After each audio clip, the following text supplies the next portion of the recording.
Pastor Miguel, vem aqui, por favor. Se não for pedir muito, eu gostaria que a igreja ficasse em pé mais uma vez. Nós vamos estar orando pelo Pastor Miguel para que Deus venha usá-lo mais uma vez, como tem usado as outras vezes. Amém?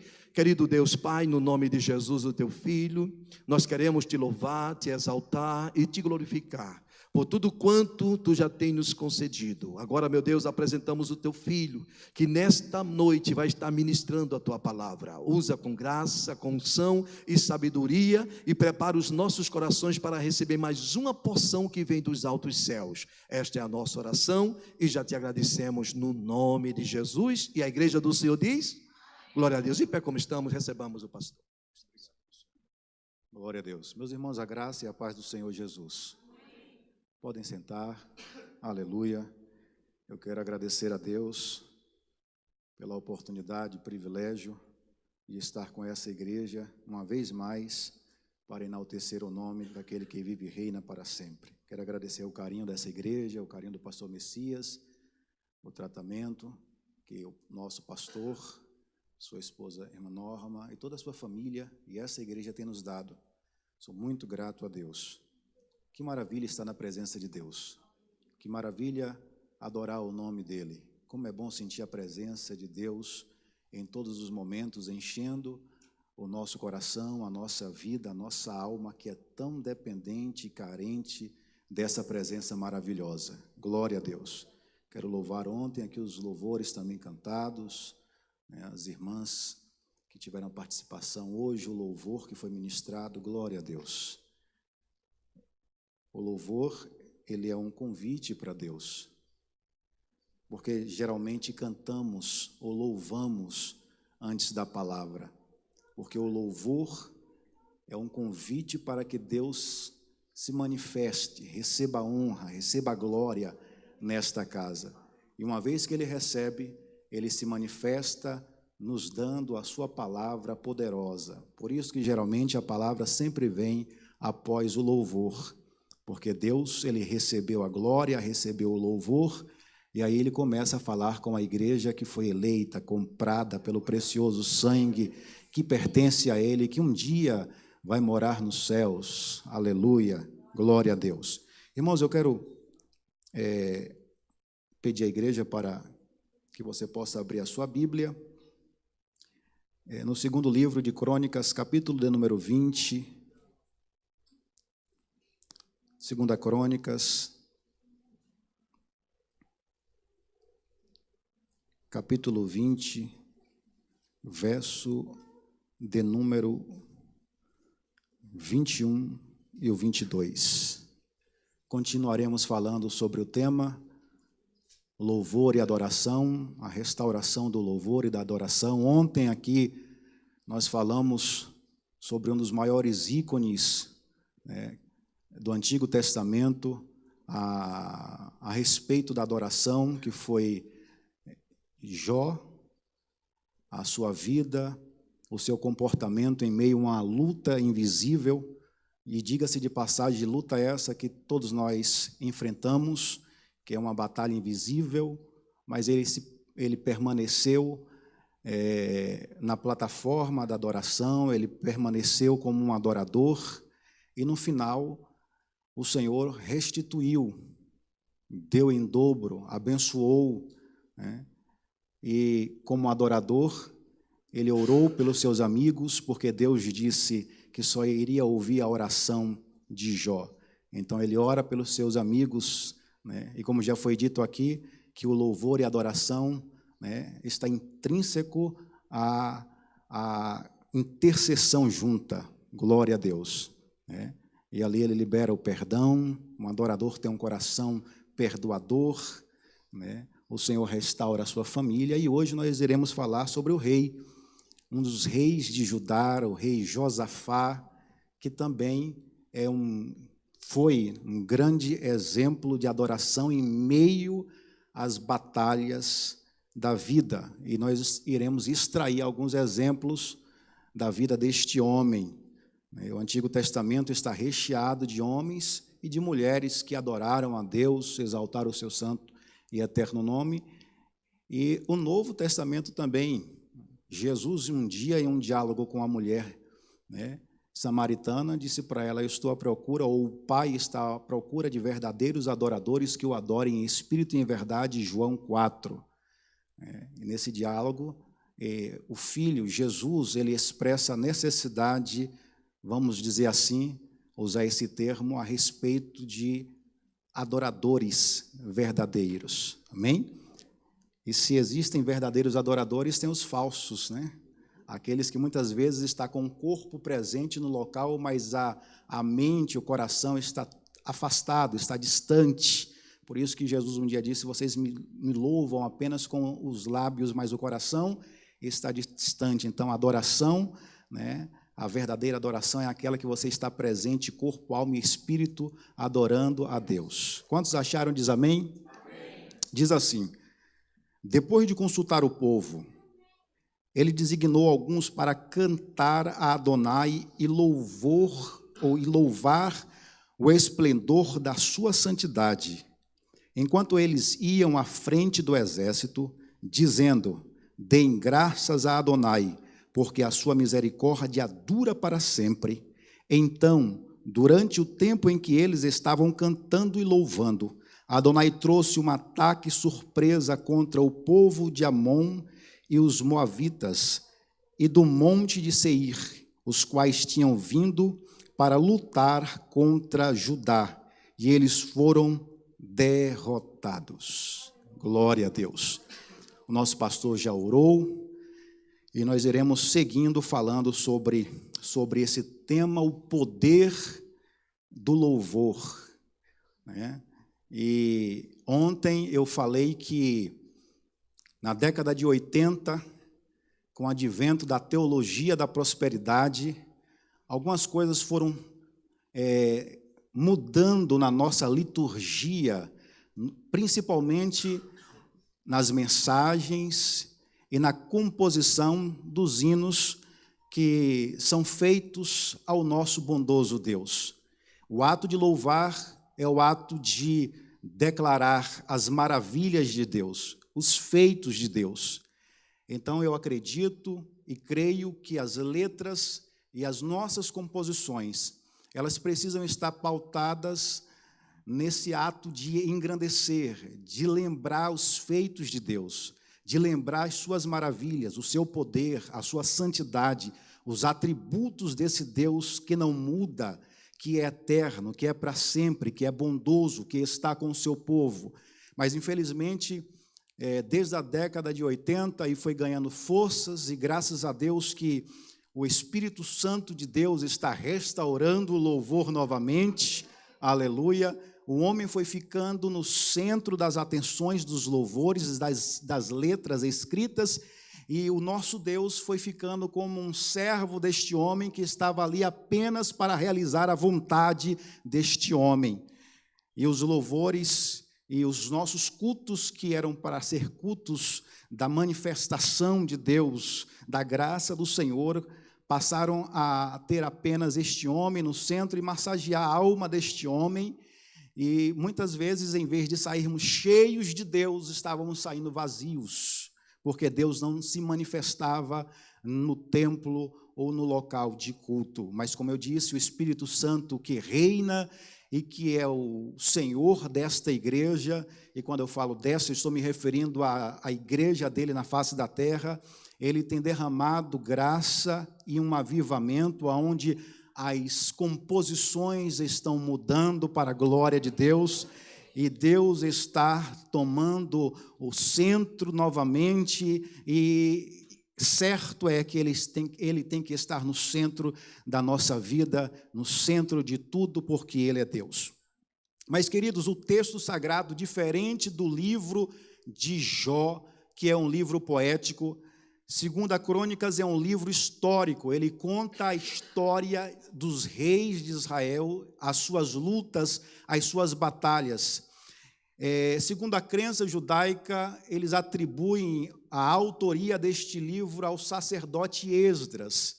Então, Esdras, ele intenta escrever o livro de 1ª e 2ª Crônicas no intuito de restaurar o culto e a adoração, pastor, a Deus, tá, diante de um povo pós-exílio.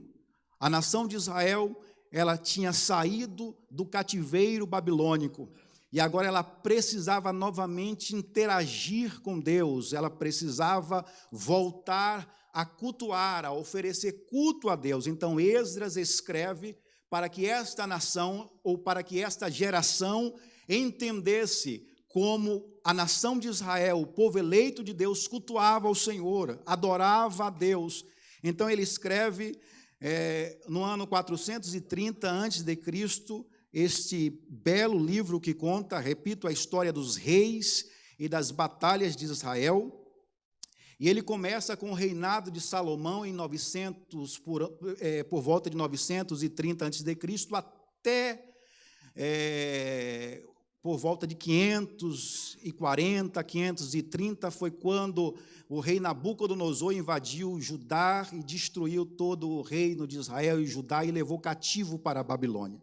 Então aqui estão os relatos. E um desses relatos acabamos de ler. A nação de Judá, que estava sendo governada, regida por Josafá, estava tudo bem.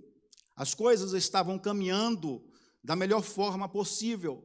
Quando no capítulo 20, que foi o capítulo que lemos, ele recebe uma notícia do atalaia. Quem era o atalaia? Era o mensageiro, aquele que trazia a mensagem, aquele que estava guardando a cidade, observando aos seus redores o que acontecia. Então ele traz a mensagem, uma mensagem desagradável para Josafá, que estava reinando naquela época. Ele diz que os moabitas e os amonitas, eles estavam nas campinas de Egedir, e eles estavam subindo para destruir Judá. Quando ele recebe esta mensagem, que os amonitas e os moabitas, e quem são esses povos?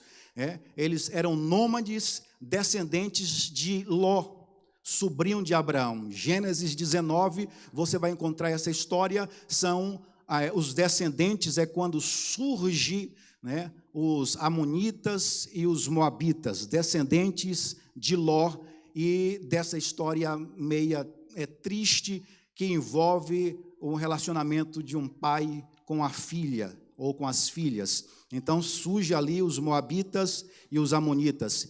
E agora a Bíblia diz que Deus tira a nação de Israel, o povo hebreu, assim conhecido, do Egito, e quando leva para a terra prometida, o Senhor não permite que eles destruíssem os moabitas e amonitas, e eles se distanciaram desses povos, e o Senhor foi dando outras terras para eles, foi tomando posse de outras terras, e você vai entender por que eu estou dizendo isso. E o texto sagrado diz que quando o rei Josafá ouviu a notícia, ele temeu, e o seu coração se angustiou.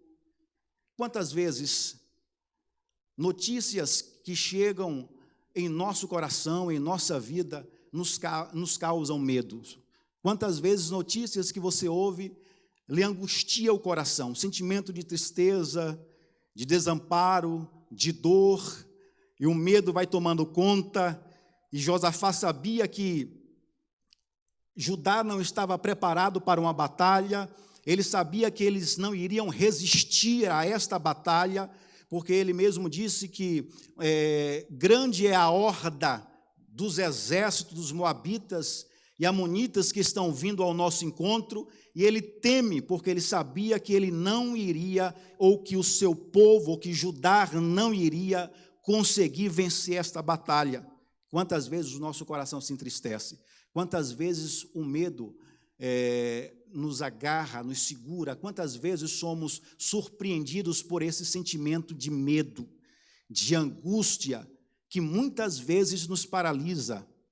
Muitos de nós não sabemos lidar com o caos, muitos de nós não sabemos lidar com situações difíceis, muitas famílias são destruídas porque não sabem lidar com um momento difícil, onde o medo paralisa, onde o medo assola, e muitos lares vão à ruína e à destruição.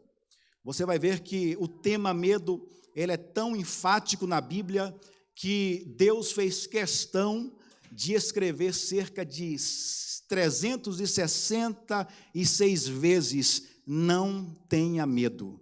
Se você pesquisar, você vai ver que a expressão usada por Deus, não tenha medo, não temais, ela está registrada 366 vezes na Bíblia. Por quê? Porque Deus sabia que havia o ano bissexto, então 365 foi para o ano comum e um a mais para o ano que tinha 366 dias. Deus, ele cuida dos mínimos detalhes e ele é aquele que em todos os momentos está nos motivando a continuar a confiar em quem? Nele, apenas nele. Glória a Deus. Então Josafá, ele é envolvido por esse sentimento de medo, de angústia, e ele toma uma decisão que é uma decisão que me serve como exemplo. Que decisão é essa? Ele vai orar, ele reúne Judá e todas as províncias que estavam perto de Judá, e Israel vem para esta reunião, Jerusalém vem para esta reunião também, e nessa grande reunião solene ali, ele faz uma oração. Ele começa a invocar o nome do Senhor. Ele diz: Senhor, foi o Senhor que nos trouxe para essa terra. Senhor, foi o Senhor que nos colocou aqui. Agora, Senhor, olha, o povo a quem o Senhor disse que não era para tocar, não era para destruir, este mesmo povo, olha como eles estão nos pagando aquilo que o Senhor fez por eles. Eles estão vindo para nos tirar da promessa, eles estão vindo para roubar a promessa que o Senhor nos deu, que foi nos colocar nesta terra, na terra prometida. Eles estão vindo, Senhor, para nos destruir. Olha, Deus, o que o Senhor fará com este povo, o que o Senhor fará a este respeito. E nessa declaração íntima, neste coração aberto do rei Josafá, nessa entrega total do seu ser, onde ele expressa o seu sentimento, porque ele chega a dizer para Deus: Deus, nós sabemos que não temos condições de lutar contra esta nação, contra esta horda, contra este exército. Eles são mais fortes, são mais poderosos, mas porém, Senhor, eu quero declarar algo, e isso me surpreende, isso me dá uma lição, isso eu carrego para mim. Ele disse: os meus olhos estão postos em Ti, os meus olhos estão postos em Ti. Aqui está o segredo, irmãos, da nossa vitória, do nosso sucesso. Os nossos olhos não podem estar fixos nas dificuldades da vida, nas lutas, nas agonias, nos intempéries da vida, mas os nossos olhos precisam estar direcionados para Deus. Ele é o nosso alvo, o autor e consumador da nossa fé.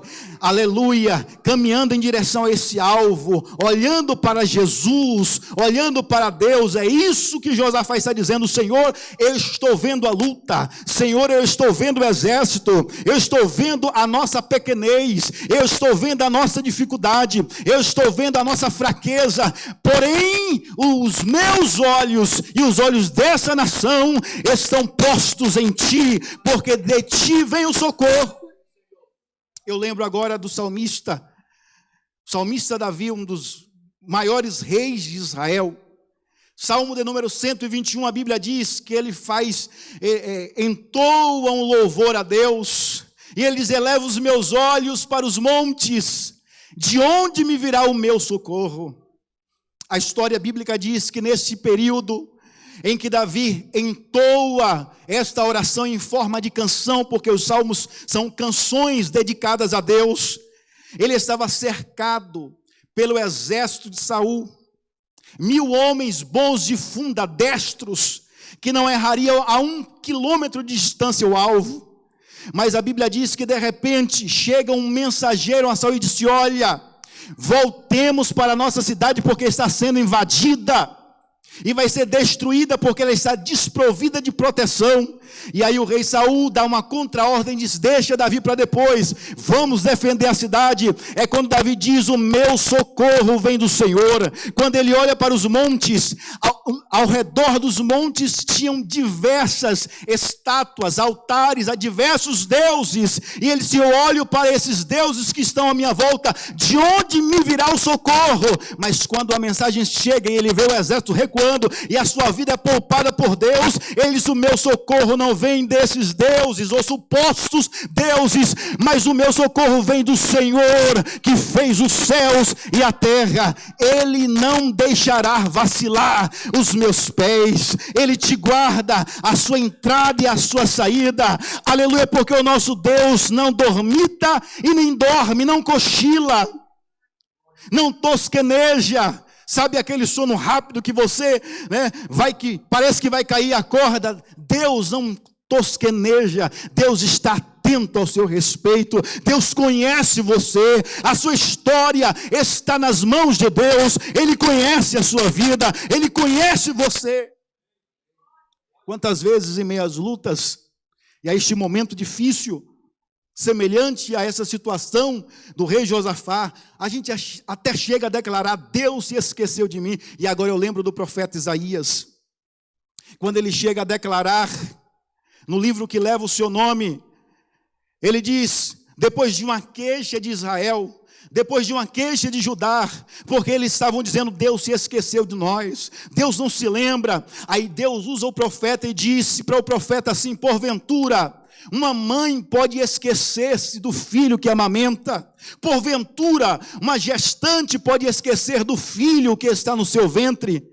Porém, todavia, ainda que essa mulher se esqueça, eu, o Senhor, jamais me esquecerei. Por quê? Porque na palma das minhas mãos o vosso nome está gravado. Aleluia. Queridos, Deus se utiliza de algo que aconteceu no cativeiro babilônico, porque quando as mães chegaram, o regime babilônico trocava o nome das crianças. Então, para as mães não esquecerem dos nomes dos seus filhos, elas gravavam a ferro quente na palma da sua mão a primeira letra do nome dessa criança. Aí Deus pega o que aconteceu na história e o que as mães fizeram e disse assim: olha, o vosso nome está gravado na palma da minha mão. Aleluia. Eu quero perguntar para você: algum dia na sua vida você ficou sem olhar para a palma da sua mão? Aleluia. Se você não ficou, imagina Deus. Quando Ele olha, Ele lembra de você a todo instante, a todo momento. Ele acompanha a sua história, Ele acompanha a sua vida. É Ele que rege. O salmista, no Salmo de número 139, ele diz: para onde eu fugirei da presença desse Deus? Ele conhece o meu andar, o meu deitar, o meu levantar. Ainda que eu pegue a minha cama e o meu travesseiro e vá para a profundeza do abismo, ainda assim Ele lá está. Ainda que eu diga para as trevas me envolvam, ainda assim Ele me vê, porque as trevas para Ele não são trevas. E aí ele escreve algo belíssimo, ele diz assim: todos os meus dias estão gravados, registrados, escritos no livro do Senhor. E olha que eu era apenas um embrião, do tamanho de uma unha do dedo mindinho. Você estava sendo montado, formado, fio a fio, no ventre da sua mãe, e o Senhor já conhecia a sua história, o Senhor já tinha escrito a sua história, e toda a história que Deus escreve é história de sucesso, é história de vitória, ainda que você passe por lutas. Mas esse é o processo pedagógico de Deus para lhe ensinar alguns segredos na vida.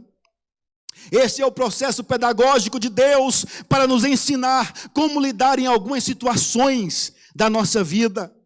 E aqui está Josafá dizendo: os meus olhos estão postos em ti, no Senhor. E aí, queridos, quando ele se rasga, nessa explosão de sentimentos, de adoração, de rendição a Deus, o Espírito do Senhor, aleluia, ele vem nessa solenidade, quando toda a nação de Israel, Judá e Jerusalém está reunida, aleluia, o Espírito do Senhor move o profeta Jaziel e fala por meio do profeta e diz: nesta peleja, vocês não terão que lutar, diz o Senhor. Vocês ficarão imóveis e verão o que eu, o Senhor, farei por vós. Aleluias. Deus é aquele que peleja, que luta as minhas e as suas lutas. Deus é aquele que peleja por nós. Eu disse ontem, e diferente do ser humano, ele não precisa divulgar nas redes sociais, ele não precisa propagar que está lutando por você, ele trabalha no silêncio, ele sabe trabalhar, ele sabe agir. Glória a Deus, esse é o Deus que servimos. Aí, queridos, depois que Deus fala com essa nação, depois que Deus diz para essa nação: confia em mim, não tenha medo, não se angustie por esta situação. Olha o que Deus está dizendo para você nessa noite: não se angustie por esta situação. Aleluia, Deus está no controle. Eu perco o controle, você perde o controle, porque a psicologia moderna diz que o ser humano ele é mais emocional do que racional. Tudo que é feito pelo marketing, pelas propagandas, né, em marketing, é feito para mexer com as suas emoções, né, com os seus sentimentos, porque ele sabe que é por meio dos seus sentimentos que vai te levar à compra. Então, já se chegou a esta conclusão que somos mais emotivos do que racionais. Então, queridos, o que eu quero dizer com isso? Deus estava dizendo para a nação: olha, não se angustie por isso, não se angustie por esta luta, não se angustie por esta situação, porque eu não perco o controle. Você perde, eu perco, mas Deus não perde. E quando perdemos o controle, não sabemos lidar com a situação. Às vezes tomamos decisões precipitadas na nossa vida, e só então percebemos que não era para fazer o que fizemos. Só depois percebemos que tomamos uma decisão envolvendo os nossos sentimentos.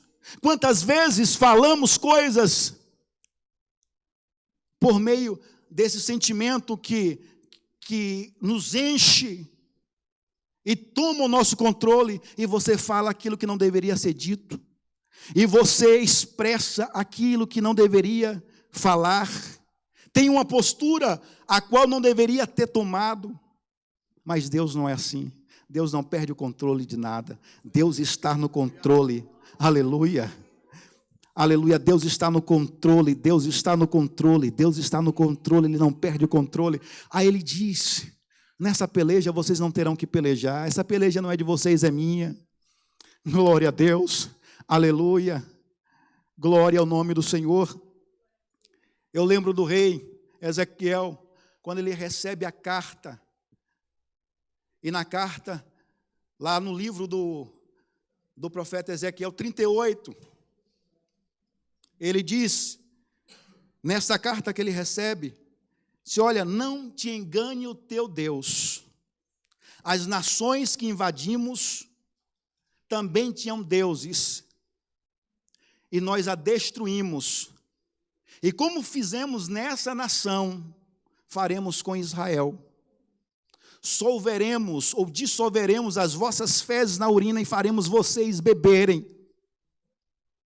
Quando o rei pega essa carta, o seu coração se abate, porque tudo que estava na carta era verdade.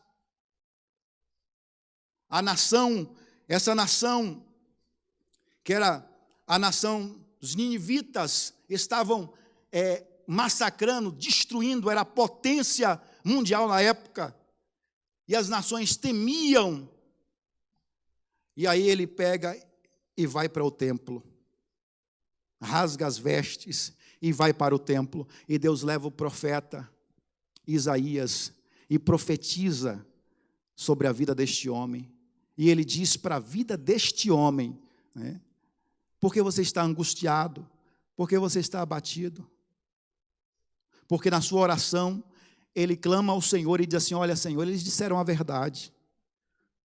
As nações que eles destruíram também tinham deuses. Porém, Senhor, eram deuses falsos. O Senhor é o Deus dos deuses. E sabe o que é que Deus fez, queridos?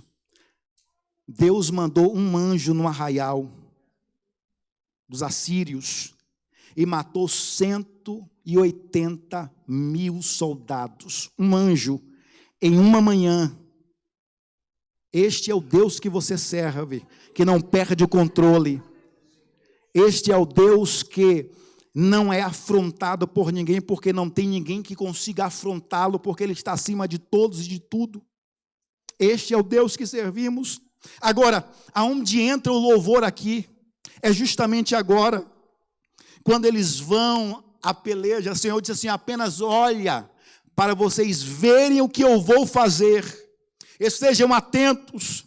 E aí, queridos, o rei Josafá prepara um suposto exército, mas ele não manda o exército na frente. Quem ele manda na frente? Um grupo de levitas, que foram à frente do exército, e eles iam louvando a Deus, dizendo que deem graças a Adonai, deem graças ao Senhor, porque a sua misericórdia dura para sempre. A sua misericórdia dura para sempre. A misericórdia do Senhor dura para sempre. E aí esse grupo de levitas vai louvando ao Senhor. E olha que lindo que o texto diz. Então, verso 22, durante o tempo em que eles estavam cantando e louvando, Adonai trouxe um ataque surpresa ao povo amonita e os moabitas. Enquanto eles estavam louvando e cantando a Adonai. E aqui está o segredo, irmãos, da minha vitória, repito, porque o louvor, ele produz em nós confiança em Deus.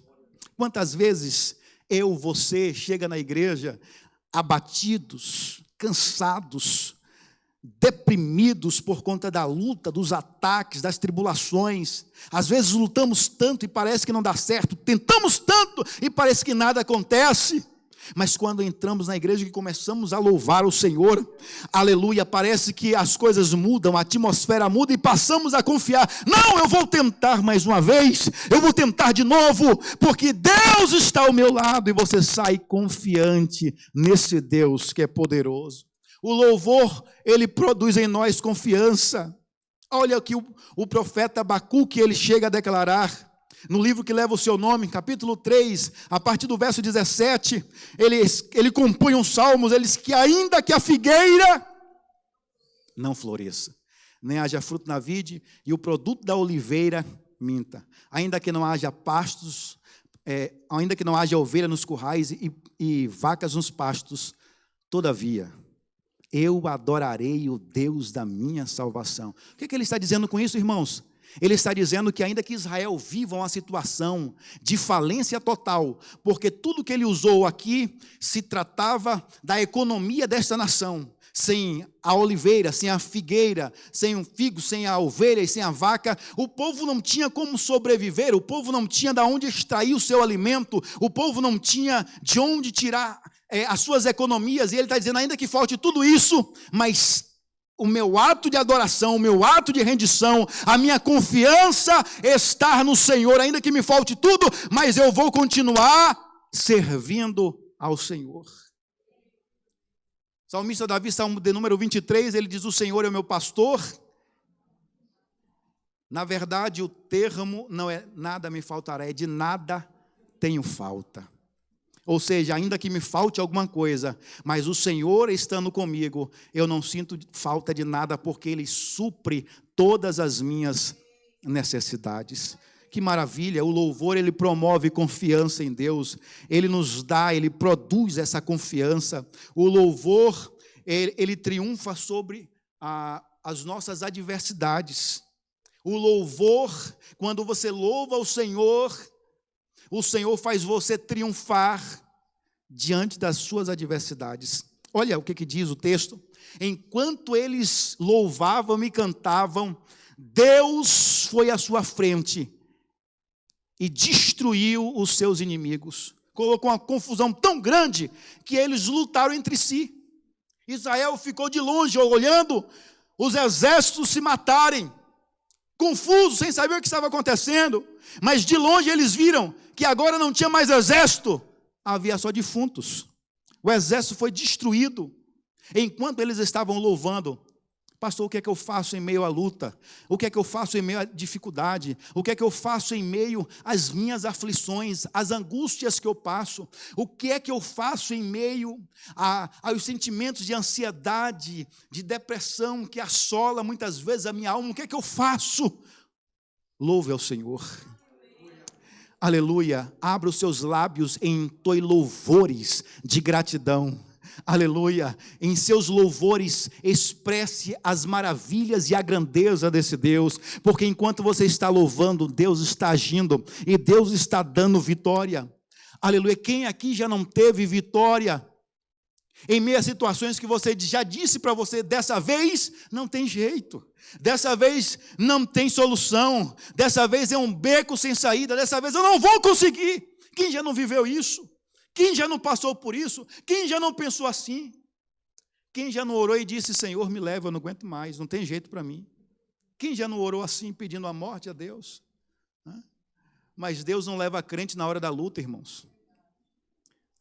Deus não leva crente na hora da luta.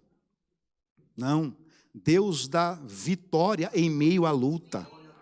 Deus muda a situação em meio à luta.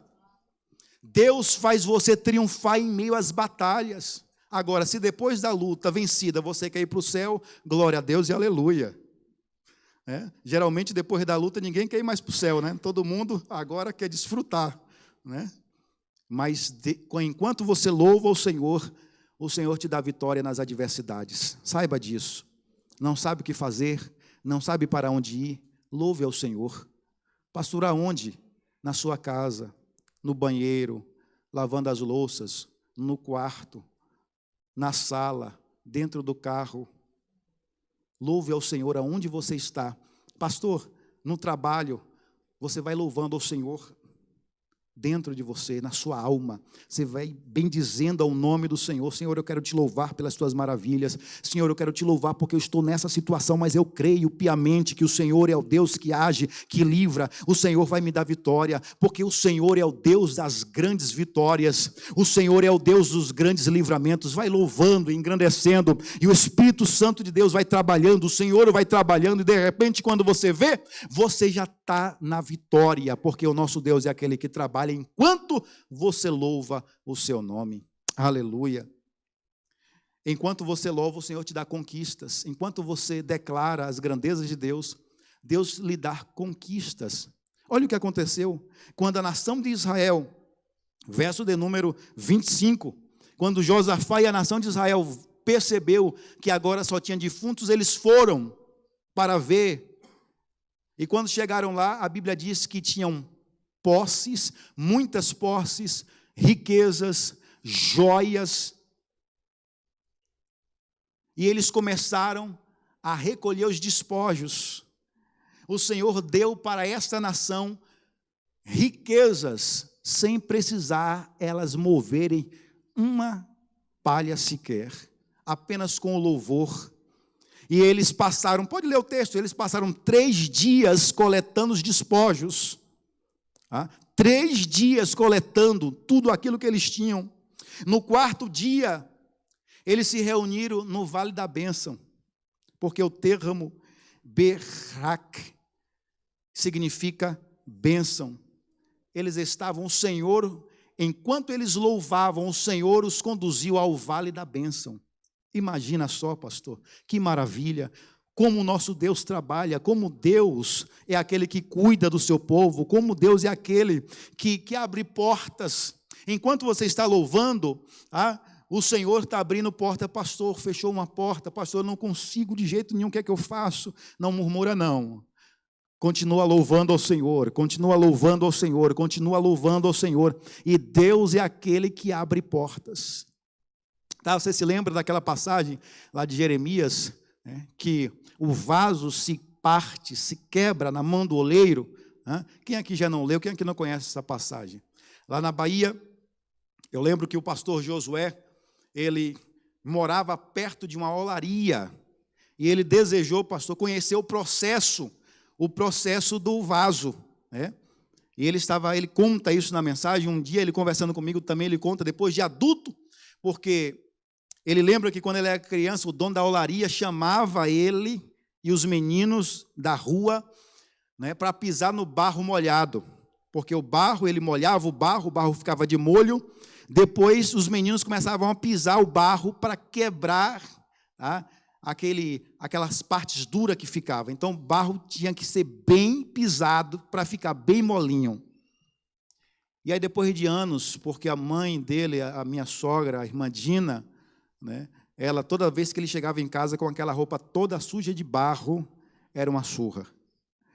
E aí, ele conta que quando ele cresceu, ele voltou lá para perguntar ao rapaz que faz o vaso como é o processo. Aí ele disse: você lembra que você pisava o barro molhado? Depois que o barro está pisado, né, eu pego o barro e coloco na forma. Depois que eu coloco na forma, eu começo a modelar, eu começo a trabalhar neste vaso. Você está entendendo o que eu estou dizendo? Eu começo a trabalhar neste vaso. Quando este vaso está na forma que eu quero, eu levo este vaso no forno. E aí ele perguntou para o oleiro: quando é que o senhor sabe que está pronto, que tem que tirar do forno? Ele disse assim: de vez em quando eu puxo este vaso do forno e bato na sua borda.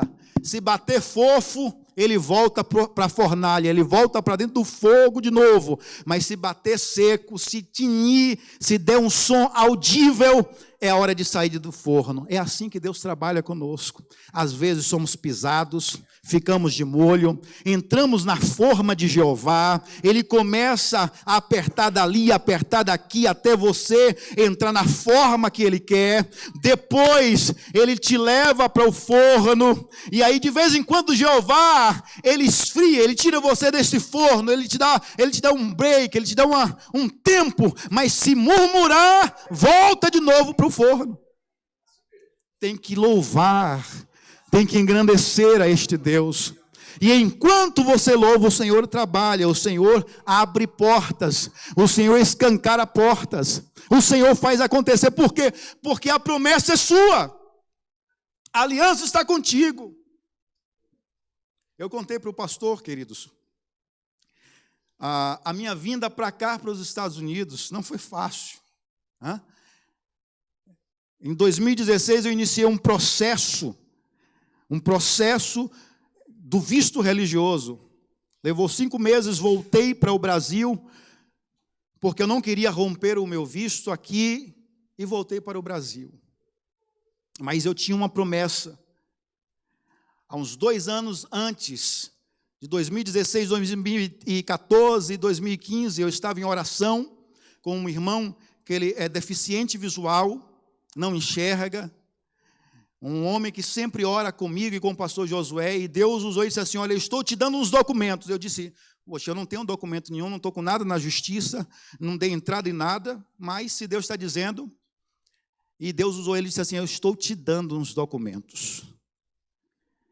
E aí em 2016, setembro de 2016, eu estou falando isso porque quando a gente aprende a louvar e a confiar em Deus, Ele é aquele que garante aquilo que Ele prometeu a você.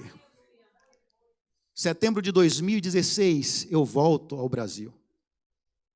Fico no Brasil aguardando a resposta não veio, mas eu estava servindo a Deus, adorando o Senhor, pregando, ganhando almas para Deus.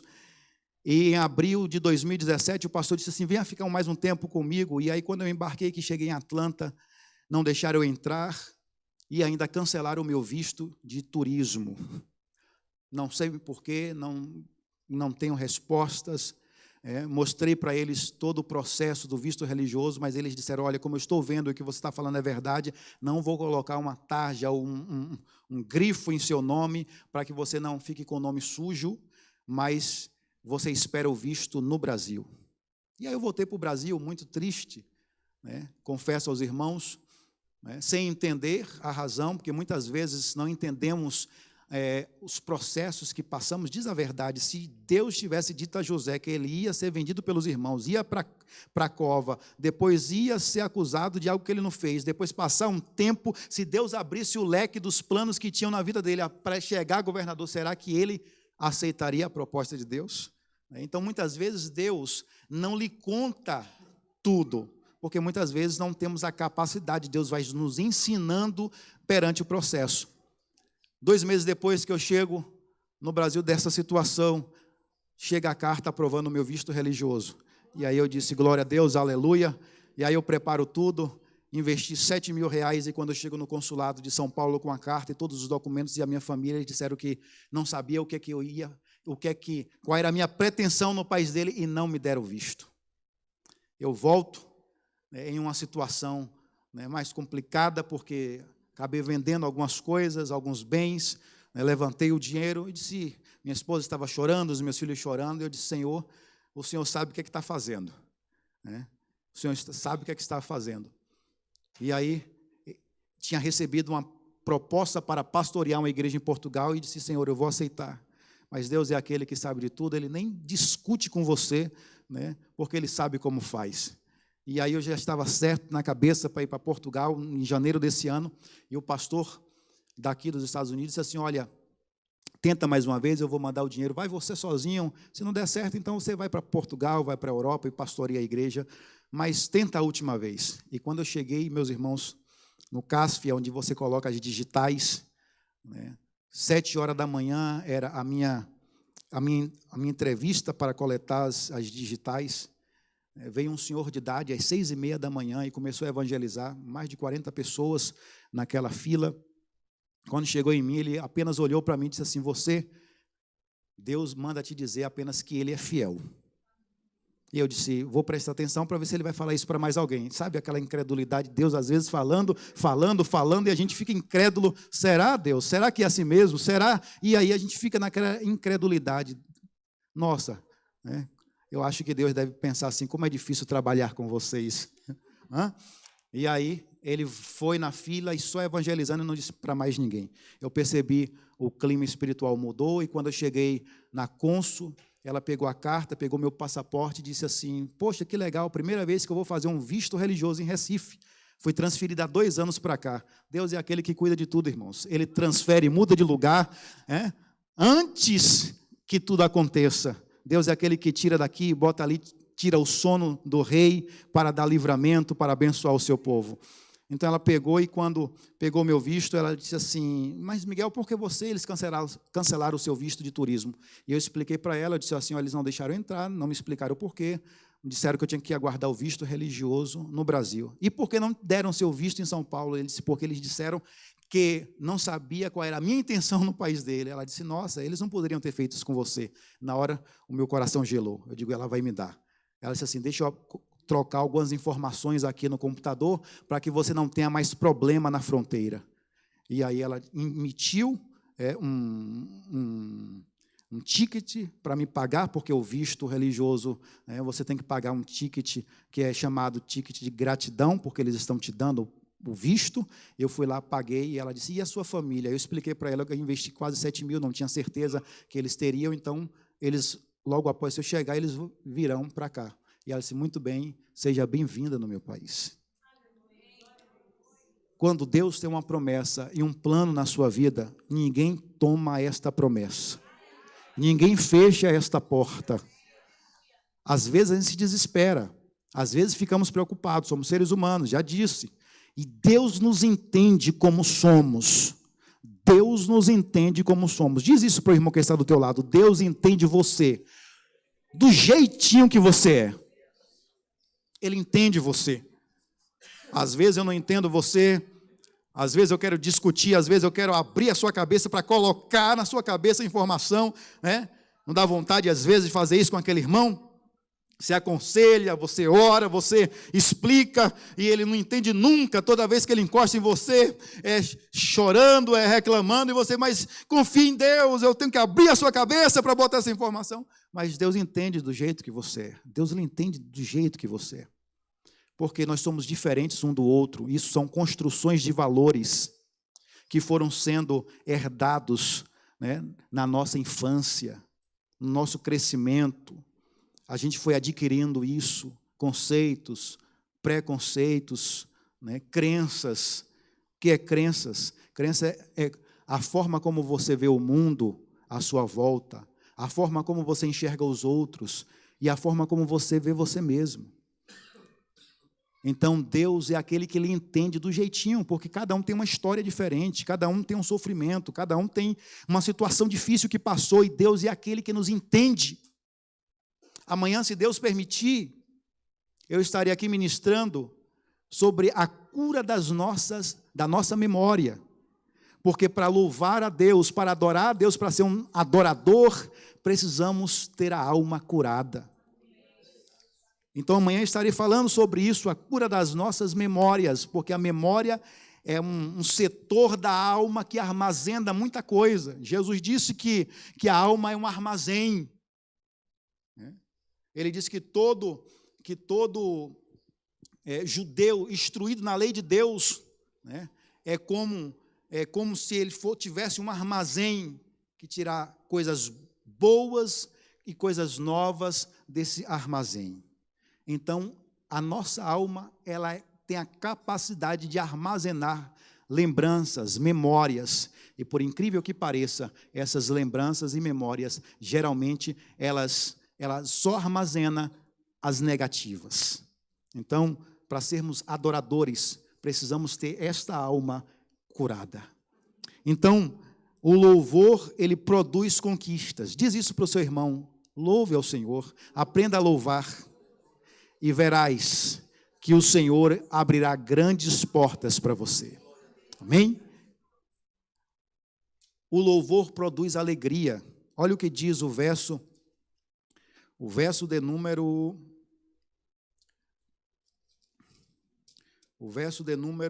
28.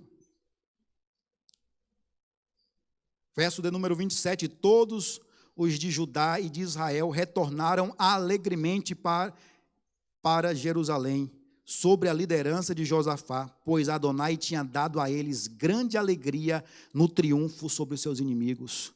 Irmãos, diz a verdade, quando você vem à casa de Deus, triste, angustiado, e chega aqui e começa a louvar, diz a verdade, se uma alegria não toma conta da sua alma, parece que o clima muda, parece que você adquire confiança em Deus, você diz: agora eu posso, agora eu me tornei um gigante. Senhor, Ele abastece a nossa alma, porque a nossa alma, ela foi feita para ser abastecida em Deus. Então o Senhor, quando você louva o Senhor, Ele proporciona alegria. É por isso que tem muita gente que não entende a gente, né? Como é que aqueles crentes, que é assim que a gente é chamado, como é que aqueles crentes são alegres? Será que eles não passam por lutas? Se eles soubessem, né? Se eles soubessem das nossas pelejas, se eles soubessem das nossas dificuldades. Eles olham como se a gente fosse alienados, que não passasse por lutas e dificuldades. Nunca passamos, mas temos uma diferença: o Senhor produz alegria enquanto a gente louva e engrandece o seu nome. O Senhor produz regozijo, contentamento. Ele produz esse sentimento de estar abastecido, de estar alegre. Quantas vezes nós não temos razões nenhuma para estar alegre, mas o Senhor nos alegra, e voltamos para casa e seguimos alegre. E para finalizar, o verso de número 30, quando ele diz: Josafá teve paz, porque o Senhor Ele concedeu paz em todas as suas fronteiras. Que maravilha! Sabe o que foi que aconteceu, meus irmãos? Quando a notícia chegou que Deus pelejou por Judá e por Israel, os reis vizinhos temeram. Eles foram tomados de temor e disseram: olha, o Deus deles desceu e pelejou e destruiu o exército. Então, quem é que vai contra esse povo? Quem é que vai contra essa nação?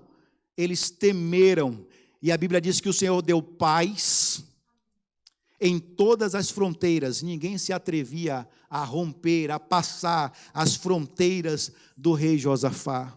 O Senhor é aquele que dá paz. Paz é tranquilidade. Paz é estar tranquilo. Paz não quer dizer isenção de problemas e dificuldades, não. Mas paz é tranquilidade em meio às aflições. Quem não se lembra, né, do grande empresário aqui nos Estados Unidos, que no período da crise ele colocou a arma sobre a sua cabeça e tirou a sua própria vida? Quantas e quantas pessoas se suicidam porque não tem paz? Quantos casos de suicídio afora, porque essa pessoa está tomada por angústias, ansiedade, depressão, as doenças da alma, e elas se suicidam porque não sabem lidar com a situação, com o problema, não tem paz. Mas o Senhor é aquele que nos dá a paz, e essa paz não é como o mundo as dá, né? É uma paz diferente, é uma paz que inunda a nossa alma, é uma paz que nos traz tranquilidade, é uma paz que nos ensina a caminhar na presença desse Deus bondoso. Amém? Eu quero orar por você, mas antes de fazer a oração, me permita, pastor, eu gostaria de ouvir novamente o Ministério de Louvor. Vamos ouvir o Ministério de Louvor com uma música. A última música que vocês cantaram, vamos louvar com essa música. Eu quero convidar a essa igreja, se coloque em pé. Você tem a oportunidade de louvar a este Deus. Se você está em batalha, se você está cercado ou cercada, se você está precisando de uma resposta de Deus, de um milagre, saiba de uma coisa, escute isso e não esqueça. Não esqueça o que eu vou lhe dizer. Olha para mim agora, olha para cá, para o púlpito. Olha para mim. Você tem uma promessa de Deus.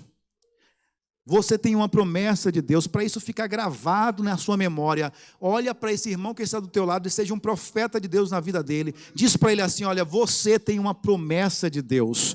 Ninguém tira você desta promessa. Ninguém rouba esta promessa. Ninguém tem o poder de tirar esta promessa da sua vida. É sua, Deus te deu.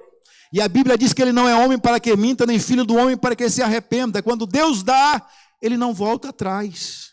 Quando Deus dá, ele não volta atrás, a promessa é sua. No livro de Números, a Bíblia diz que quem pode invalidar a bênção de Deus? Quem? Me explica, por favor. Quem pode lançar uma maldição sobre aquele que já é abençoado? Quem pode amaldiçoar? Meu irmão, não se iluda. Existe aí uma teologia falando de maldição. Um dia desse eu fui aconselhar um irmão que recebeu uma profecia, pastor, e ele disse, olha, alegre, dizendo, Deus usou um homem e disse que estava quebrando uma maldição na minha vida hoje. Eu perguntei para ele, quanto tempo de crente você tem? Ele disse, pastor, eu tenho uns 4 anos. Eu digo, nossa, então Deus está muito atrasado, porque ele só veio quebrar hoje. Meu irmão, no dia que você aceitou a Jesus, fez uma aliança com Deus, toda e qualquer maldição foi quebrada sobre a sua vida. Não importa os pactos anteriores, você fez uma nova aliança, e uma aliança com alguém poderoso. A Bíblia diz que maior é o que está em nós do que o que está no mundo. Você tem uma promessa de Deus, você tem uma aliança com Deus. Deus quebrou toda e qualquer aliança no dia que você levantou a mão e aceitou a Jesus, e o pastor orou por você no altar de Deus e lhe consagrou. Nesse dia, o Espírito Santo passou a habitar no seu coração, na sua vida. Nesse dia, Deus limpou você, perdoou os seus pecados, purificou e justificou a sua vida. Nesse dia, o Espírito Santo de Deus passou a caminhar com você, passou a dormir com você, passou a acordar com você, passou a ir a trabalhar com você, passou a dirigir com você.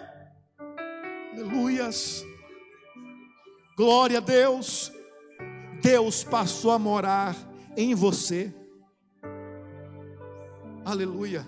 Então, meu irmão, minha irmã, não existe maldição. Ninguém pode invalidar aquilo que Deus liberou sobre a sua vida. Ninguém pode anular aquilo que Deus liberou para você. Pastor, por que não aconteceu ainda? Porque você está no treinamento de Deus. Deus, Ele é pedagógico. Ele está lhe ensinando. Ele está lhe ensinando. Sabe? Encerra agora orando por você. Mas eu já cansei de dar celular aos meus filhos e eles quebrarem. Quebra a tela, bota no bolso, senta. Quem aqui não teve essa experiência como pai? Sabe por que os seus filhos fazem isso? Porque eles não sabem quanto custa. Então eles acabam não valorizando porque eles não sabem o valor daquilo. O que é que Deus faz comigo e com você? Primeiro Ele nos treina. Primeiro Ele nos prepara. Porque o que Ele vai colocar na sua mão, você precisa valorizar. Diz isso para a pessoa que está do teu lado. Você precisa valorizar o que Deus vai colocar na sua mão. Você precisa valorizar os planos e os projetos de Deus, porque são grandes ao seu respeito. Ele diz: os pensamentos que eu tenho acerca de vós são pensamentos de paz e de vitórias. Os meus pensamentos são maiores do que os seus. Então o que Deus tem para colocar na sua vida é grande.